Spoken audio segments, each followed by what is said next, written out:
Hello, everybody. Welcome back to Tips and Tricks Tuesday with me, Valentina Vee. If you don't know me, I am a independent creator in Los Angeles, but I also love everything directing, cinematography, editing, whatever. And Adobe has asked me to come here and teach you a thing or two. If you've been on these live streams before, welcome. If you are new, welcome.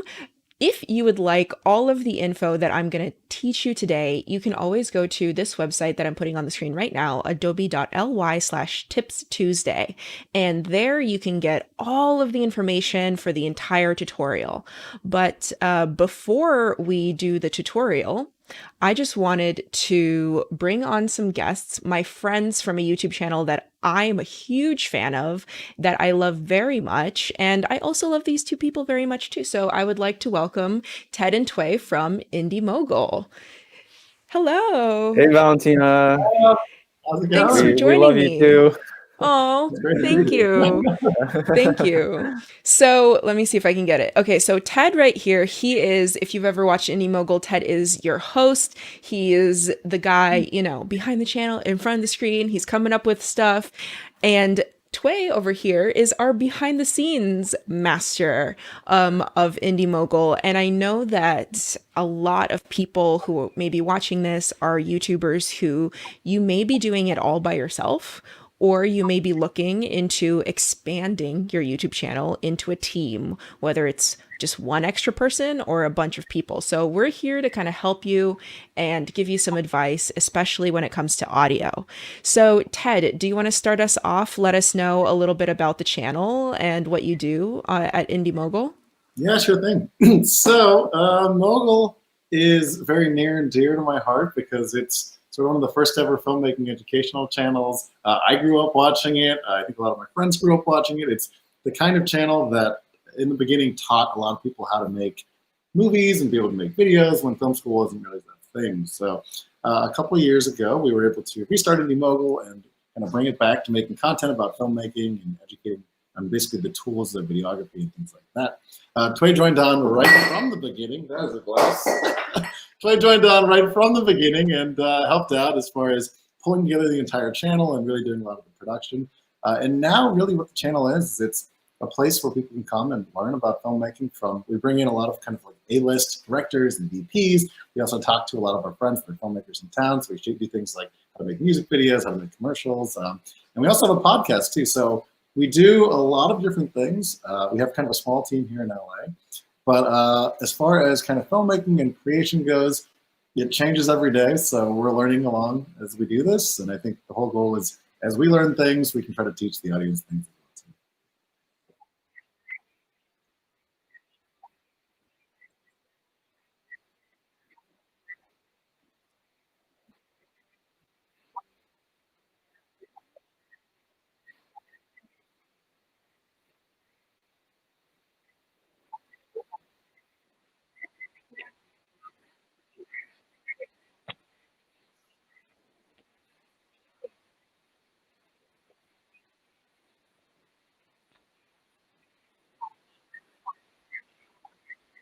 Yeah, absolutely. Okay, well, first off, Tway is the man, and he's fantastic, and he pulls it together, and he's grinning there because he knows it too. But basically, I think one of the biggest things, and one of the things that we want to talk about today is just audio, right? Because I know it's not as Oh, sexy, sorry. They right? couldn't hear me. My microphone was muted. So I'm going to say that again. Um, Sorry, everybody. So the question was, I know that if you are in the industry that creates content about creating content, you put yourself up as an authority figure in the space. And as an authority figure, everything has to be perfect, from the way that you look to the way your background looks, your camera, your lighting, and your sound. But I think for Indie Mogul, it's like one step further, because it's not just for their audience, it's for their guests as well. So that was my question, is how did Ted put together everything to make it look and sound professional? Yeah. Tway's the man. He's amazing. He really pulls together the production, makes sure that everything looks good and sounds good. But to be honest, it's super intimidating in the beginning because, we have kind of big name directors, people that have shot videos for Beyonce or Wu-Tang Clan, and then we have people that are feature film DPs, and they're coming in here and they have to sit in our set, right? And it's got to look good, and they're going to watch all the past episodes, and if it doesn't look good, there's a problem, right? But to be honest, if there was sort of one big thing that I think a lot of people go over, and like the thing that I wish we could sort of scream from the rooftops in Los Angeles is audio is like the most important thing. And I know it's not as sexy or as fun, and I know a lot of people don't want to, maybe give it the time that it needs, but seriously, the easiest way you can tell the difference between kind of an amateur channel and kind of a more professional channel is the audio. What does it sound like? So that is one of the things that we spend a lot of time focusing on. We use a lot of different types of microphones, things like the Shure SM7Bs, which are sort of like the studio standard for a lot of our podcasts and things like that. We use a lot of DD mics, the kind of unimic that we use in between us for our interviews and things like that. You got an S mic too right there. So we do a lot of that as well. And really, it's been kind of just treating the rooms that we work in and trying to make sure that everything works, not only from the production side, but also the post side. Yeah, you're right. When I think about production value, I think audio is first because people can listen to something that has great audio, but maybe poor quality video and still enjoy it. But the second that the audio is off, like the audio just cut out on this feed and people were, commenting on it. And it's like, yeah, the audio is way more important. If the video was in like 480, that's fine. But if the audio is bad, so how have you sort of prepared your space to have the best possible audio situation for you? Yeah, I have never thought about it that way. Now is the perfect time to teach people this lesson. Okay, everybody, imagine all of the Zoom calls that you've been on. When the video glitches, but you still hear them, it's fine. There's no problem. When the audio glitches and the video's fine and there's a problem, then I think that's the kind of easiest way to nail this point home. So to answer your question, for production spaces, number one most important thing if you are using a microphone, period, is get that microphone as close as you can to you. I think a lot of people focus on the brand of the mic, or they focus on what kind of technology am I using.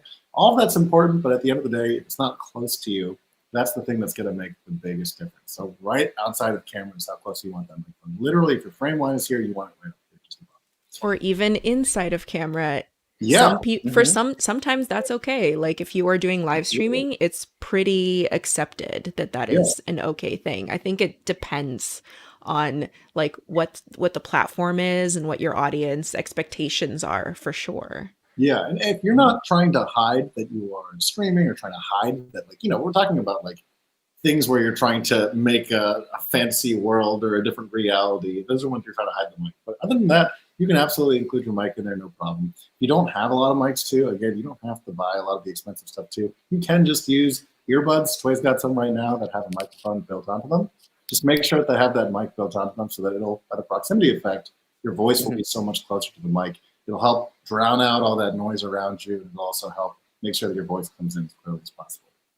So keep that mic close. What else? Number two, so treat your room or be wary of what kind of room you're in.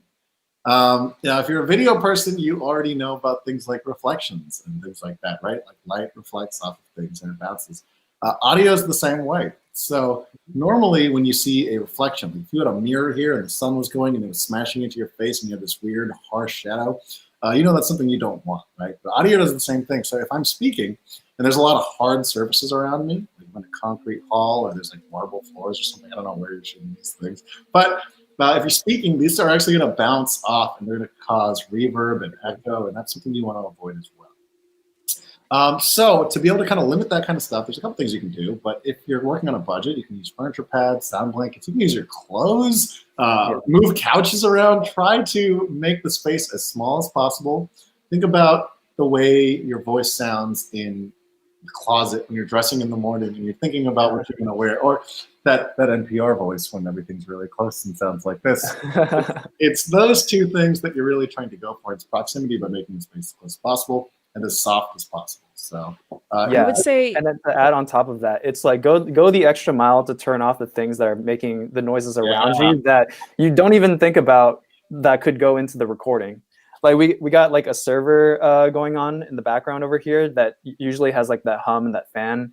And to us, it sounds like normal everyday life. But you know, in the recording, it's gotta go. You know, it has to be dead quiet so you get the best optimal result.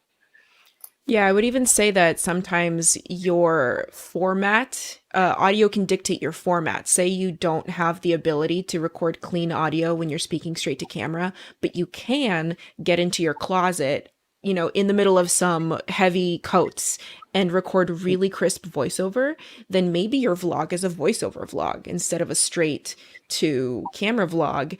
And having that extra audio quality is better than, Mhm. you know, so you can even like adjust your entire way of presenting yourself to have better audio.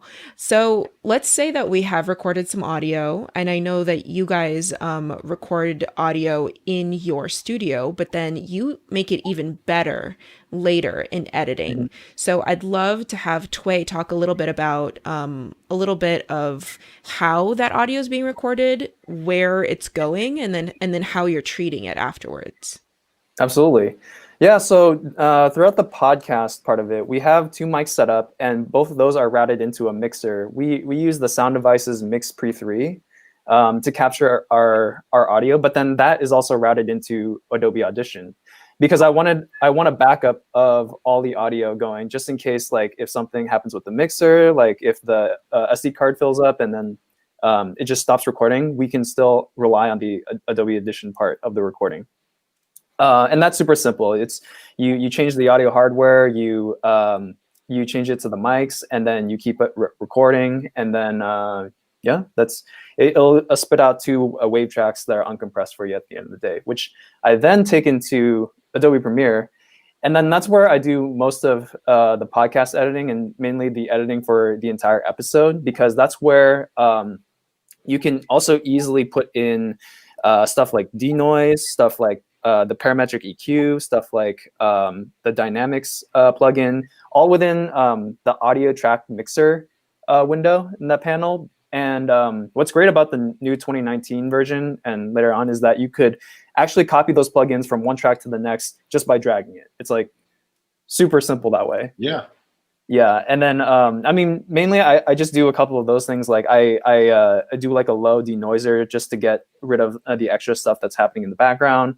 Um, I use a parametric the vocal enhancer template for the EQ so that Ted's voice is like less boomy but more crisp in a sense. Yeah, I've got a super bassy, like bass Yeah. sounding voice, so you need to do some tweaking to make it more YouTube friendly. Yeah, but Yeah. Tway, you also set things up because you know Ted's voice is always going to sound like Ted's voice, right? So you have like a set of effects that are ready to go on that track, right? Yeah. How does that work for you? Well, what's nice is that I already within the sequence in Premiere Pro, like I set up a project to have these sequences that already have the plugins in place that are available in tracks number one, where I know that's always going to be Ted, and that's where I'm always going to import his audio into because then it already exists, and I don't have to do much unless there's like a bus or a train that comes like through the studio. So in those special cases, I bring back the audio track into Audition, where Audition has this awesome like spectral fingerprint noise reduction kind of thing, where you're like literally photoshopping out sound. Like it's extremely crazy. Like you get to see it right there in the frequency and whatever amplitude it is, and then you can literally just cut it out, feather it, and then it's as if it never happened. We have a question from Fernando. How do you deal with Ted's explosive laughter, which is great, but kind of blows the levels in the early podcasts? Fernando.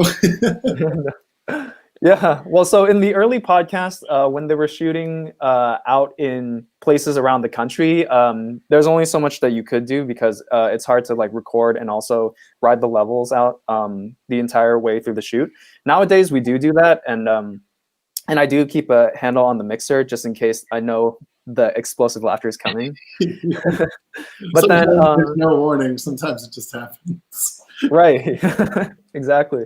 But I will say that mixers like the Mix Pre3 and the Zoom H5 that we were using back in the day had tools that were able to lower distortion just automatically inside the recording, and they were able to catch it before it happened, so it was able to ride the levels lower. And then inside of Premiere, we just make sure that it doesn't go above the clipping range for the episodes. So what is your clipping range? What do you kind of like it to be at?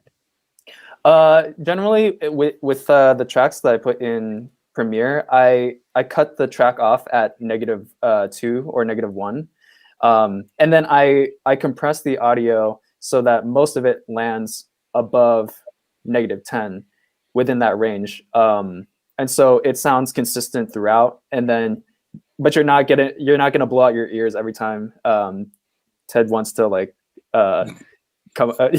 No offense, Ted, but like when he comes out with laughter. Words about it. Yeah. Yeah. Some recorders actually also have limiters built into them, either digital or analog limiters built in. So what that'll allow is that you can set your kind of normal range of audio, and if for whatever reason, I don't know if some bang goes off, or if someone laughs as loud as a bang, then what it'll actually do is it'll actually reset your audio levels anytime it passes a certain point. So if that's a problem and it's something you've dealt with before, take a look at limiters as far as your audio recorders. Mix Pre3 has it. I'm pretty sure the Zoom H5 also has it as well. So that's a feature that's kind of built across the product range of recorders, but a lot of people don't know about it. Yeah, well, I wish I could talk even more with you guys. We talk all the time off camera anyway, so this isn't new to me or us, but I'm glad that everyone who's watching was able to get some information from you. So if you're in the chat room, give them a clap, clap, clap emoji and thank them for coming. All right, you guys, if people want to see your stuff, where can they go? Let the people know. Yeah, you can find us just over on YouTube. We are Indy Mogul, INDY Mogul. We're on Instagram. We got our podcast. And then I am watching Valentina's TikTok right now, which I didn't even realize this was a thing, but it's so cool. So go check out Valentina's TikTok if she hasn't plugged it herself, because she's way too humble to plug it herself. But I need to do this. Let's get her to 200K followers. Apparently, in the last couple of days, I've gone over 100K followers on TikTok, which is that's huge. What's happening? I don't know. I don't know anything about TikTok. That's amazing. Yes. All right, guys. Thanks, guys. Thank you. Appreciate you being here. Bye. I'll talk to you guys later. Thank you so much for stopping by. Hi, Valentina. Thanks for having us. Of course. No problem. Bye. All right, so that was our chat with Indy Mogul. I really enjoyed it. I hope that you did too. I hope that you learned something new from them. Today, I'm going to be teaching you all about how to perfect your audio on Adobe Premiere Pro specifically. So if you would like to get all of the information that I'm going to tell you, you can go right here, adobe.ly/tipstuesday, and that is where you can get a workbook that I made, or let's call it a manual, a mini manual that I made, where you can see everything that I'm talking about. Hold on a sec. Let me just make sure that everything is fine and good to go. All right. So right here is where you can get the manual. I don't know why you can't. Hold on. My computer's being very strange, and I have to kind of reset one thing real quick. Not sure why it's not showing you the right monitor, but you know what? We're going to reset it live. There we go. And bear with me for the slightest of seconds. Sometimes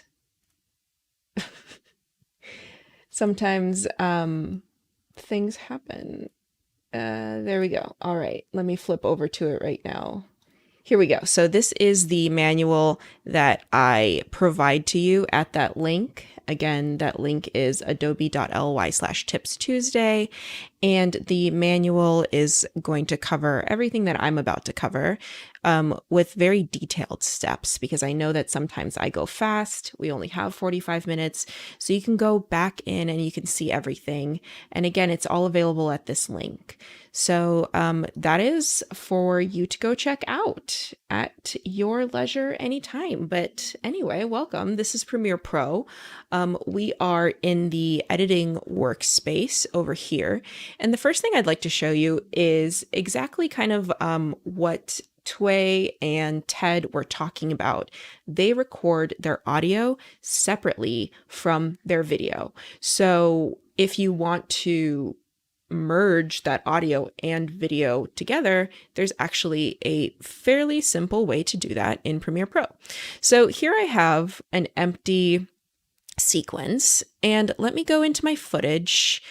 And I have here, let's just do cam A, which is this track right here. And you can see the media duration for cam A is 10 minutes and 41 seconds right there. So I'm going to use that media duration to find the accompanying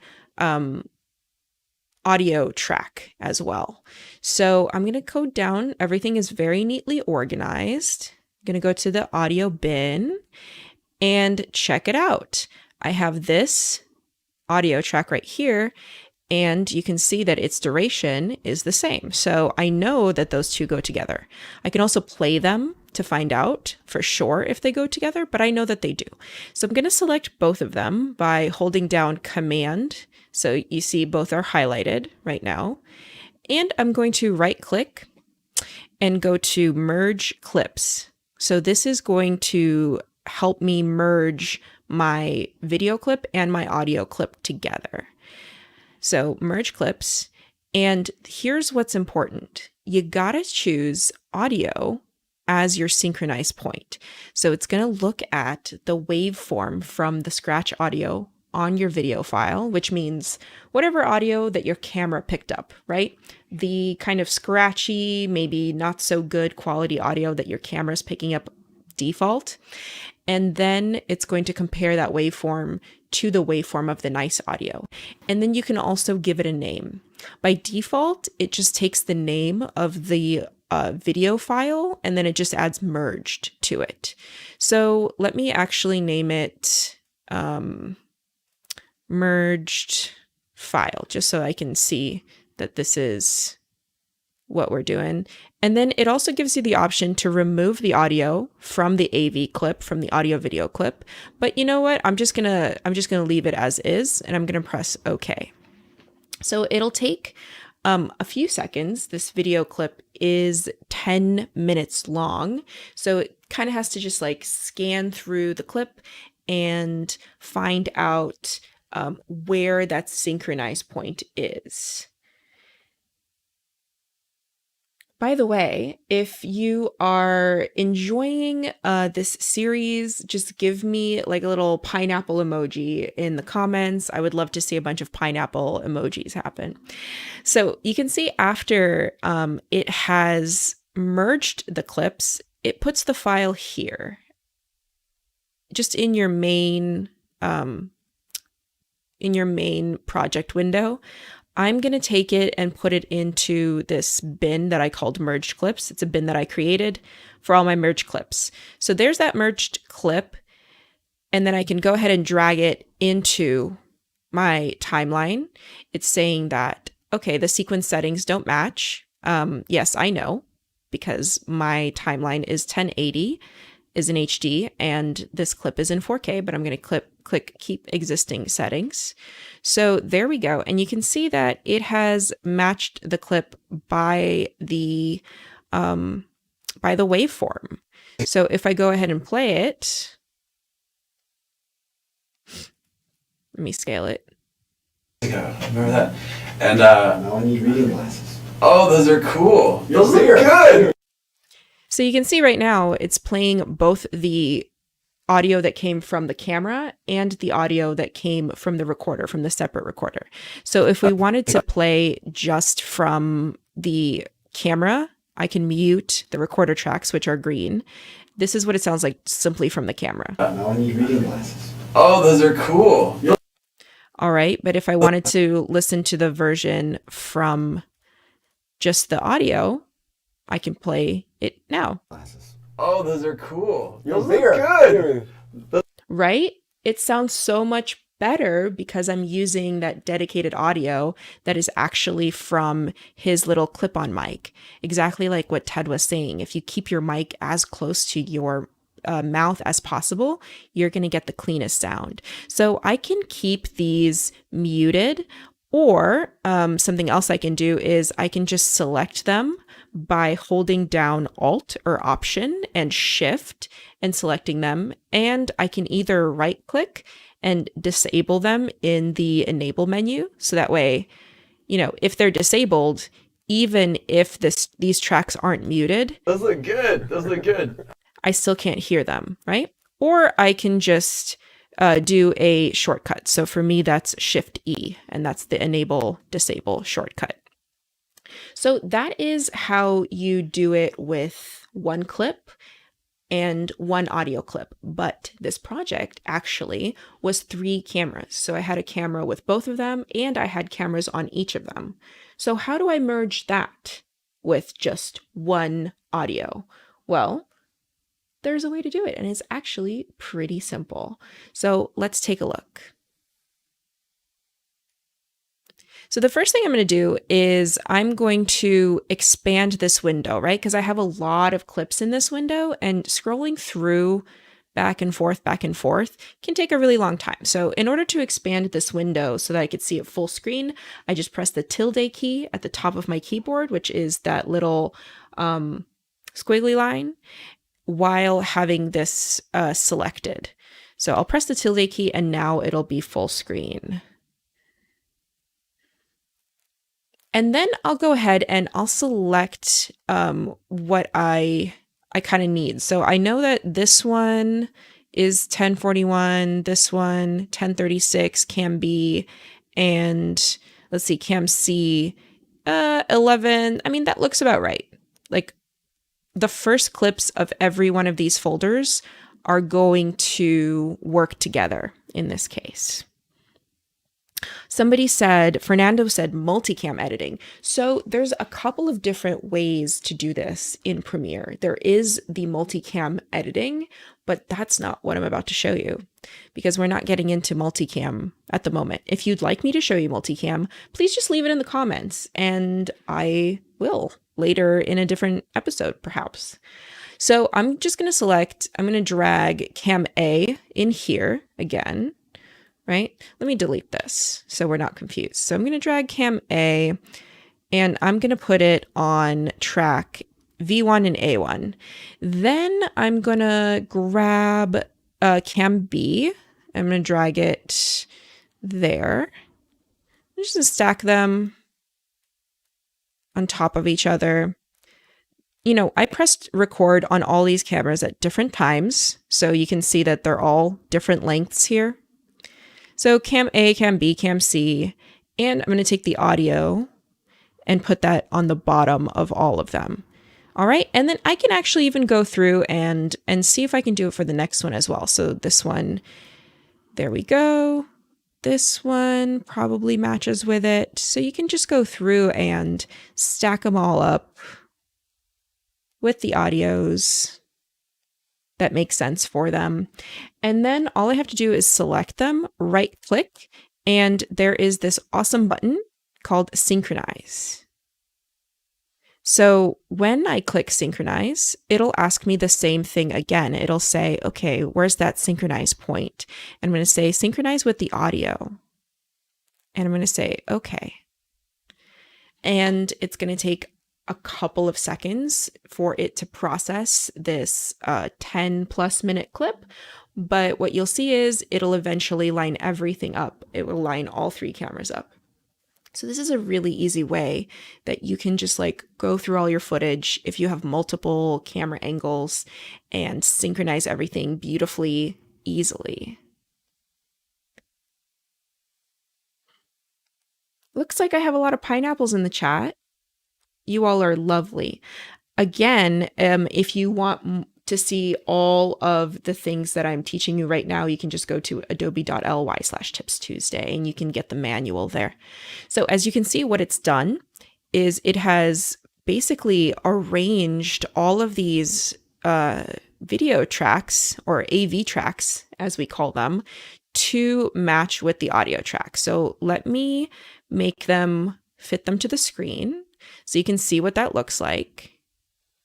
And I'm going to disable the orange, pink, and blue audios. So I just selected all of them by holding down Alt, Option, and Shift, and I'm going to Shift E to disable them. So now I can take a look at what that looks like and what that sounds like. I think you're a foreign exchange student from Langenhagen in Germany, and you came to the United States to Fontana, where I was going to high school. Yeah. And the epicenter of the world. The epicenter of the world. So if you wanted to edit using this method instead of using multicam, because maybe multicam isn't for you, well, it's really easy. So the first thing I'm going to do is I'm just going to make this 1/4 of the resolution, just because it's in 4K and I want it to scroll through faster. So I'm going to do 1/4 of the resolution. And then if I wanted to, I can even take a look at, the waveforms here to know where to cut. So I'll cut here by enabling all 3 of these tracks. And then I'll just do a big ol' Command K. I'll move it. I'll Command K again. I'll move it. Command K, Command K, Command K. And then I can let me lock these tracks. I can go ahead and I can disable, enable by going Shift E, back and forth, kind of like that. And then there we go. Now it's going to play through and it's going to switch whichever one is on top and enabled is the one that's going to show up on top, right? Read some of the passages from my journals, and of course I thought of you because... No, actually, I went a little bit. What if I do it here? So I can do... There we go.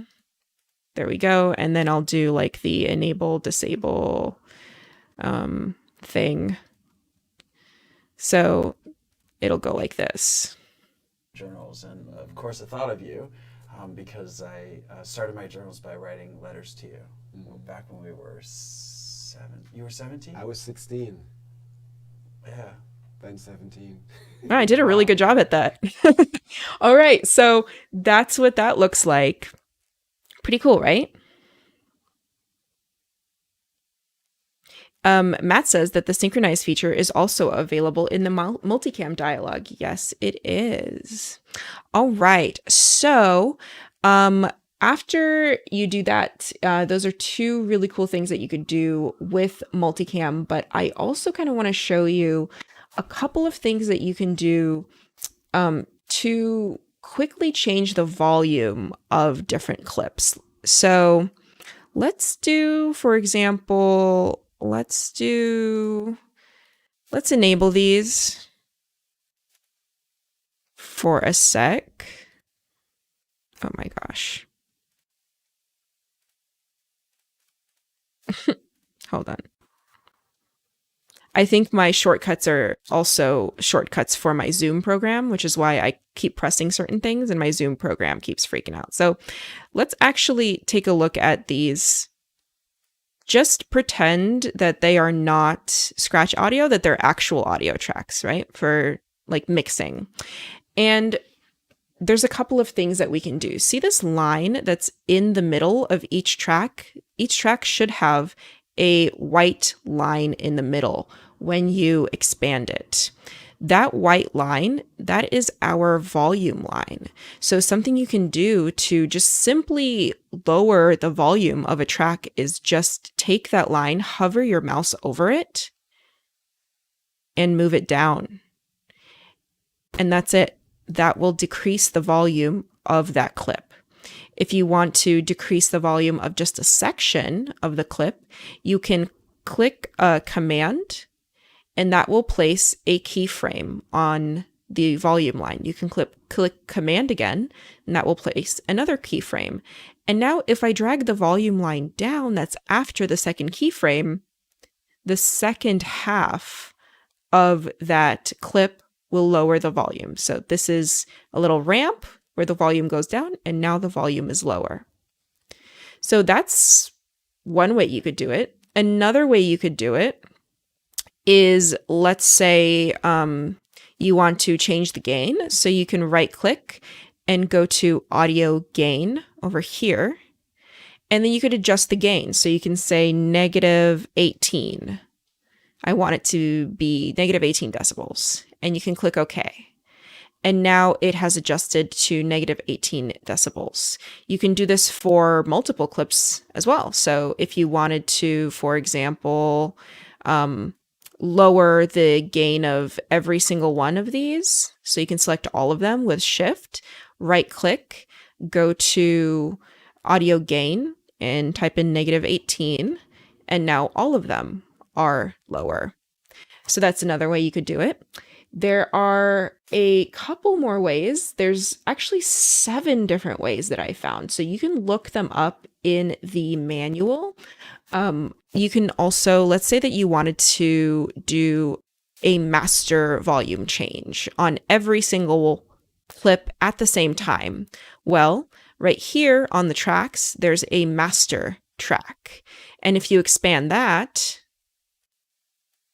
there is that same white line right there. And that's also a volume line. So say that I wanted to, for example, during this entire section right here, I wanted to decrease the volume during that whole section. I could just do the same thing to this volume line. So click command to insert those keyframes right there. And then command click again. And then I'll take that white line in the middle and I'll drag it down. And that way it'll decrease the volume just in that section of this entire sequence. So that's another way to do it. Another way to do it is if you are using the Essential Sound panel. So if you go to Window and Essential Sound, you can designate this as dialogue, and then you can change the volume level of everything all together at the same time by going to clip volume down here. Let me see, maybe I can put it here to help you kind of see it a little bit better. So there's clip volume. So you can select that and move it down, and that'll change the volume of everything.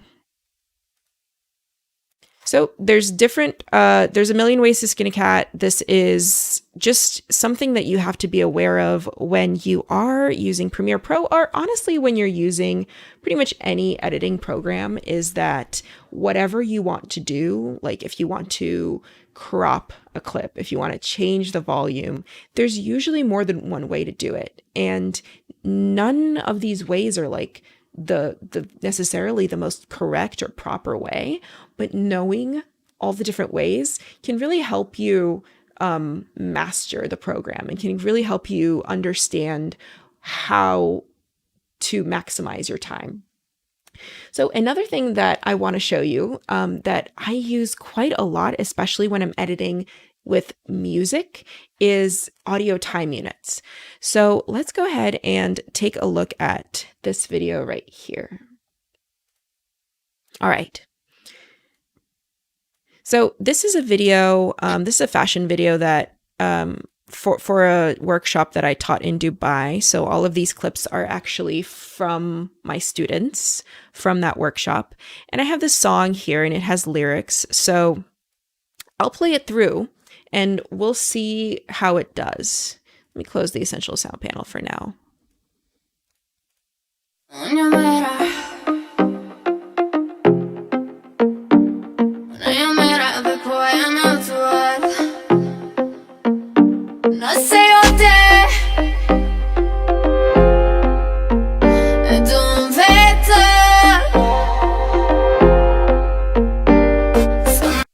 So basically, it's kind of like there were 4 movements in that intro, and I want to cut it down to maybe 2 movements or 1 movement. So I'm going to go into this audio track. Luckily, I have it expanded, so you can see that it is, you can see all the waveforms in it. And I'm going to lock the video tracks above just so that I can't touch them. So it's just the audio track. And the great thing about seeing the waveforms is that you can see all of these peaks happening. And by peaks, I mean these little peaks, right? So you can use those little peaks to match up different pieces of the audio to other pieces of the audio. So I'm going to find a place where I think the music can match. Dun, dun, dun, dun, dun, dun. Okay, so the big peak right here, the second big peak, that's where I'm going to match. Right there, that peak. So I'm going to put my playhead right where that is, and I'm going to press M. And by pressing M, that puts a marker right there. Ooh. That puts a marker right there. So that lets me know that that is where I'm going to be lining things up to. And let me go find another peak that I can line it up to.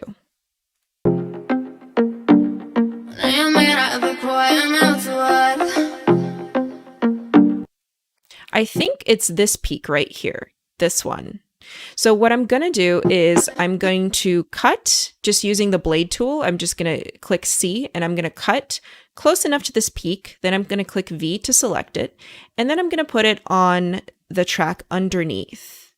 Now, remember, it's this peak that I want to match it with.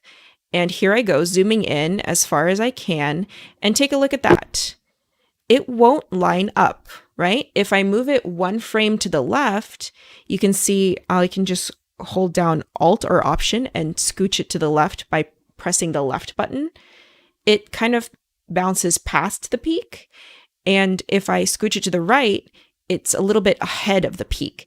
It never fully lines up with the peak on the top, no matter what I do. Why is that happening? Well, it's because currently I'm editing in frames, and frames are whatever you set the frame rate of the timeline to be. So in this case, my sequence is 23.976 frames per second. So I can only move 1/24th of a second either way. But if I want to be more accurate with this, I can right click kind of right where you see the second indicators. So I'll right click here and I'll go to Show Audio Time Units. So this will show me the audio time units instead of frames. So I'm going to select Show Audio Time Units. And now you can see this has changed to audio time units. And I can no longer scooch this track by holding down Alt or Option and clicking left and right. Why? Because it can't move by frames anymore. But now I can hold it and scooch it infinitesimally left and right. It's still going to snap to my playhead whenever I move it. So I'm going to turn snapping off up here. This is the snap and timeline button. I'm just going to turn it off temporarily so it won't snap to anything. And now I can scooch it and line it up. I can even put my playhead here to make sure that it lines up. And I can zoom it in even farther than I could zoom it in before. So now I can really get in there and see what's happening with my audio track. Really line up these peaks as accurately as possible. There we go.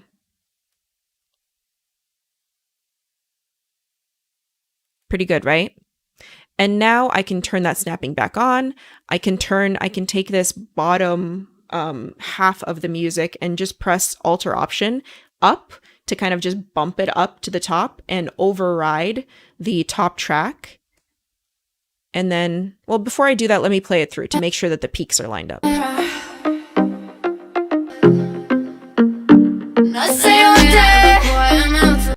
Great.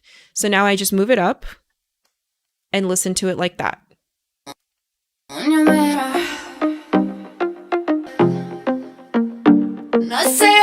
So you heard what happened, right? Right as I passed, there was a little bit of an echo happening, and because it's from a different part of the clip, right? So it doesn't sound perfect yet.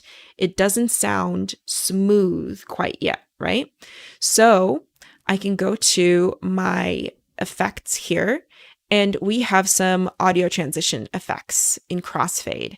And there's different ones for different instances, different audio transitions for different instances. So constant gain is going to change the volume of your audio at a constant rate as it transitions.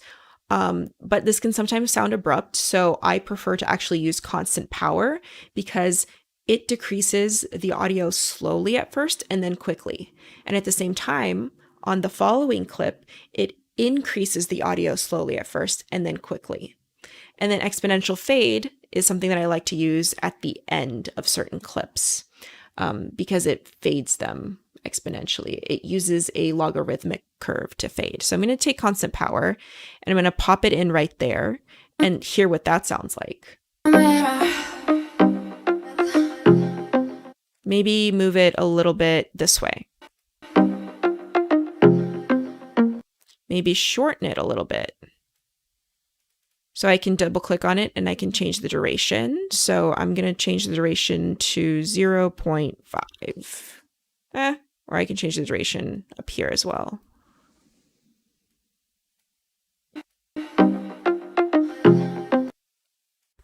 So yeah, I can keep playing around with it to see.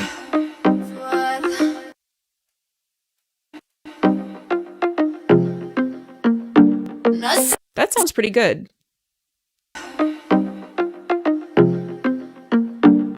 So there we go. I basically remixed a song. Call me a DJ. Scratchy, scratchy, scratch. I got this. So this is how I remix a lot of songs. So in this case, this is that finished song. And you can see I used a bunch of, I used this technique a bunch of times. I used it 1, 2, 3, 4, 5 times. And as you play through the transitions, you can hear that they're pretty smooth. That one's really good. How about this one? That was in between lyrics, which was pretty impressive. So I made the entire video under a minute long. It's 55 seconds long, but the actual original clip, let me find it in the project, is 2 minutes 47 seconds long. So I was able to use the audio time units to shorten it, which is pretty useful and pretty handy for those of you who are using audio with some kind of singing in your music. Another thing that I want to show you is right here. So this needs to load. But despite it seemingly not having the music loaded, which I don't understand why, reveal in project. That doesn't matter. It's not what's important here. So let me lock that. So I have this voiceover here. And what I've done is a couple of things to it. The first thing I've done is I've split up the voiceover in a way where certain parts of the voiceover hit with certain parts of the music. The other thing I've done is I've included in between the voiceovers, I've included areas of just pure noise. So if the noise wasn't there, so let's delete the noise. Let's listen to what it would sound like. And you know what? Let's ignore the video for now. Let's just listen to the audio. To give, to take care of each other. Actually, let me delete all of it. So listen to what happens in the in-between spaces and why it's important to include that noise as well. Give. To take care of each other. Take care of our earth. To not think about what... You see what happens when you don't include the noise? It goes to straight up 0, right? And it's abrupt and it sounds off. So even bringing in that noise, it's just going to help everything be more cohesive. So, we'll bring in that noise again. So there's that noise. But what we want to do is we want to make this sound even more cohesive, and we want to put that constant power fade in between every single clip, the same one that we just used in the other example. So we'll go to the effects, constant power, and we'll drag it here. Obviously, it is way too long, so we just want it to be 2 frames. So we'll shorten it all the way to, oh, you know what? It's in audio time units, that's why. So we'll put it back in. And we'll shorten it to 2 frames. So if I double click on it, you can see the duration is just 2 frames. 2. Okay. So now what we can do, obviously, is we can copy it, right? We can go in between, we can paste it. We can go in between here, paste, here, paste, here, paste. But that takes a really long time. So instead of doing that, what we're going to do is we're going to select absolutely every single one of these areas in between the clips, or every single one of the cuts. And we're just going to do that by holding down Command and then drawing a marquee box around all of the cuts that we want to paste the effect to. So right there. So now all of the in-betweens are selected, and then we go Command V to paste. And now all of them have that little 2-frame fade applied. Pretty cool, right? Again, if you would like to get all of this information in text form, you can always go to adobe.ly/tipstuesday, and that will contain all of the manuals, not just for this tutorial, but pretty much for every tutorial that I've done so far on Tuesdays, including what I literally just did. So you can see exactly what keys you need to press and what ways to do things. And it's all, in steps. And also, if you forgot anything from this live stream, or if you came here late, you can go ahead and go to adobe.ly/tipstuesday and you can get all that info. Oh, and I also want to say that if you go there and you fill in your info, you can win a full year of Adobe Creative Cloud. In fact, last week, we had Mr. Joe Bitterman from Epic Light Media on YouTube as our winner. So congratulations to Joe. Alrighty, let's keep going because I have one more thing that I want to show you, which is pretty cool, pretty fun. So let me actually get that up on the board. I'm not showing you my screen quite yet because I'm trying to bring it back up here. And I'm wondering why my music is not linked. So let me just link it real quick. Don't worry about me. I'm just trying to find some stuff. There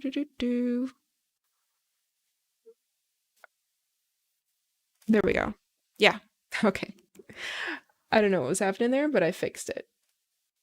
So whenever you can't find something, like say you're bringing a file from another computer, or maybe you updated your system and something happened where something unlinked, what you can just do is you can click on whatever that unlinked thing is. Like in this case, it's this end of the music.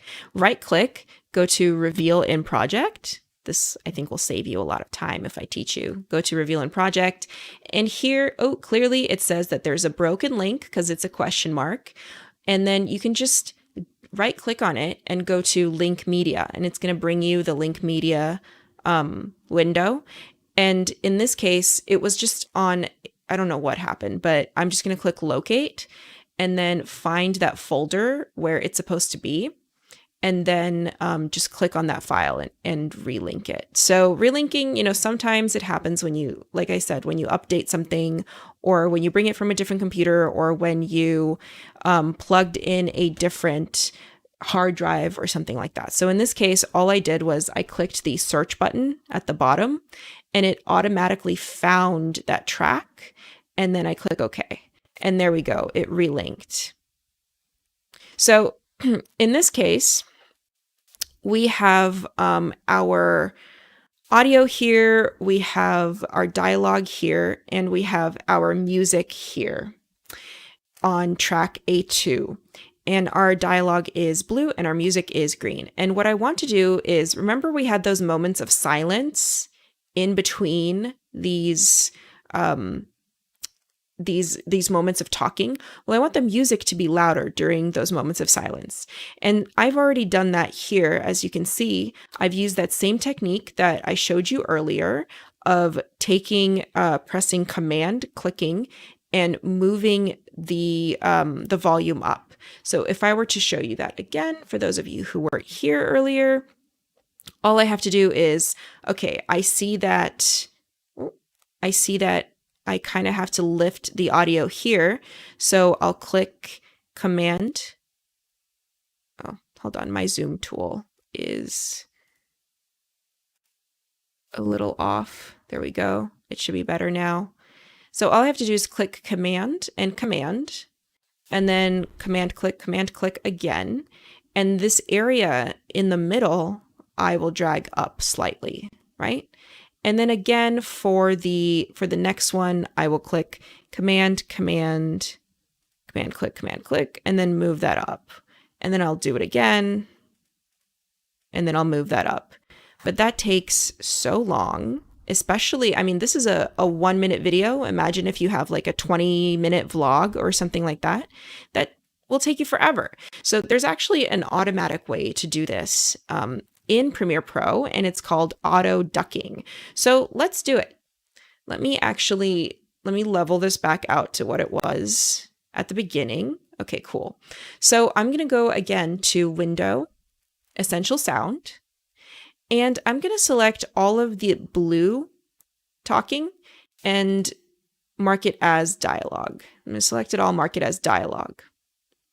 Then I'm going to select all of the green, and I'm going to mark it as, or tag it as music. And you can see those tags are over here. I'm going to tag it as music. And then there's this awesome window called ducking, where it's going to ask me, do I want to duck? And what do I want to duck against? Now, ducking is exactly what I just did manually, but now I can do it automatically. So I'm going to say, yes, please duck against the dialogue that I designated earlier, make it very sensitive, duck it severely, and make the fades really fast. Let's generate those keyframes automatically. And wow, did it generate them? It made them extremely severe, it made them extremely fast, and it made it super sensitive. I don't want it to be that sensitive, right? So if it messes up, what can we do? We can just regenerate the keyframes again. Absolutely no problem. So let me make it less sensitive. Let me make the duck amount less, and let me make the fades a little bit slower, right? Now look at what it does to these little, let me make this bigger so you can see what it does when I regenerate those keyframes. Look what it does when I regenerate the keyframes to these little hills, these little duckings. Regenerate keyframes, ta-da! It made those fades slower. It made them less sensitive, and I can even make it more subtle. So I can make the fades a lot slower and the duck amount a lot less, and generate those keyframes. Oh, maybe that was a little bit too much. There we go. Right? So automatically does it. And then I'm going to make the entire level of everything lower. So I'm going to select clip volume level here at the bottom, which you can't see because I'm hiding it. Let me put it up here so you can see it. Clip volume level.